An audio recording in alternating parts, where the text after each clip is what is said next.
Welcome to Dataless You. I'm Paul, coming to you from Brooklyn. Today we're going to take a look at one of my favorite poems, The More Loving One, by W.H. Auden.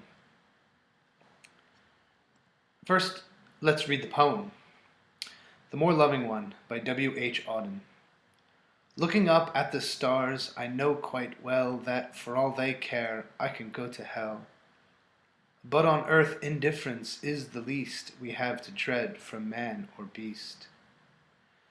How should we like it were stars to burn with a passion for us we could not return? If equal affection cannot be, let the more loving one be me. Admirer, as I think I am, of stars that do not give a damn, I cannot now I see them say I missed one terribly all day.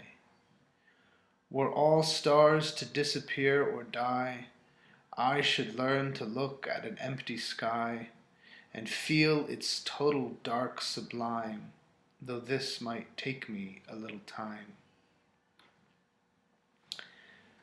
A beautiful poem, and in order to understand this poem, I feel we might want to talk about the poet himself. So as we look here at a photograph of Auden,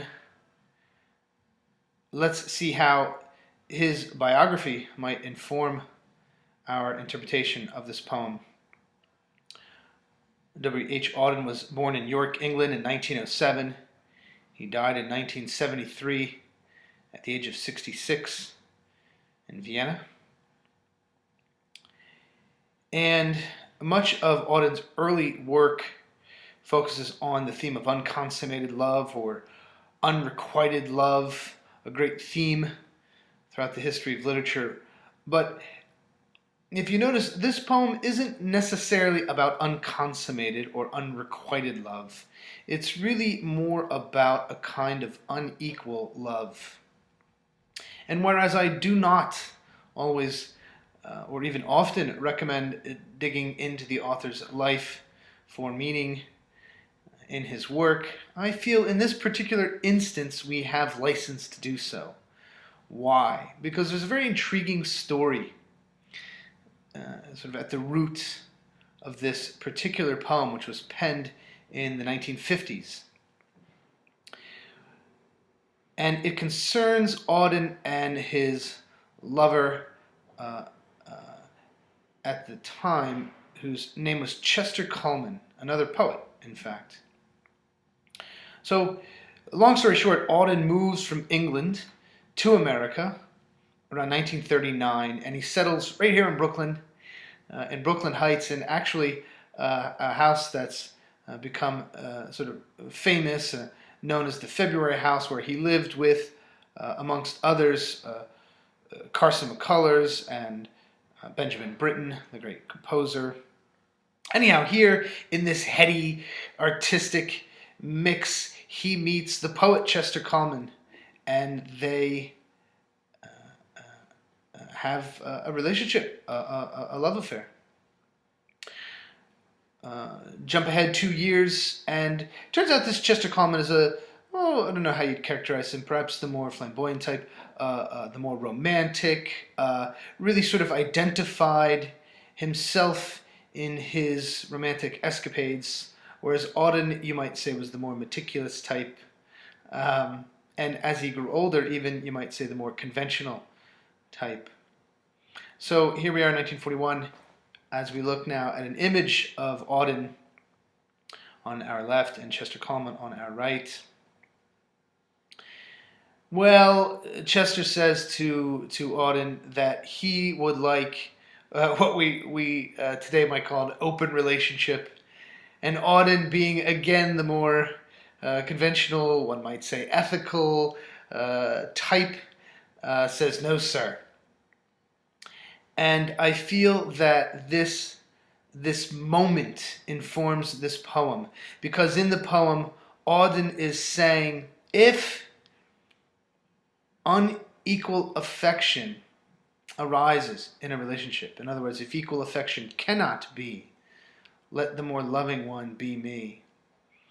This couplet is Indeed, one of now the most renowned couplets in all English language poetry, a truly beautiful line. Listen to the lilt and rhythm of it. If equal affection cannot be, let the more loving one be me. Capitalizes on the rhyme scheme in the poem, the simple rhyme of sort of A, B, B, C, C, D, D. And so here, in essence, in poetic form, we have Auden's answer to Coleman.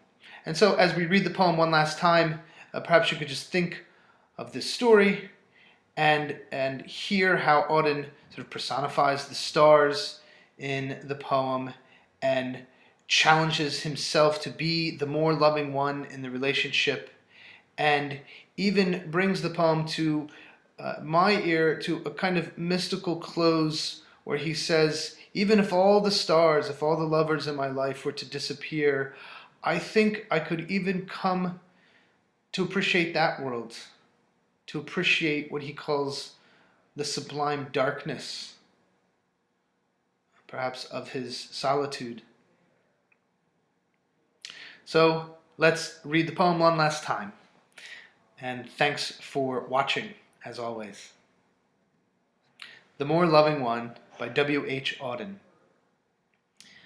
Looking up at the stars, I know quite well that, for all they care, I can go to hell.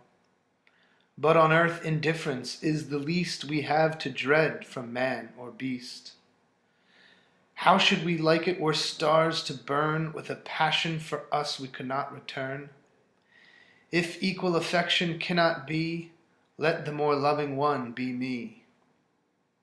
Admirer, as I think I am, of stars that do not give a damn, I cannot now, I see them say, I missed one terribly all day.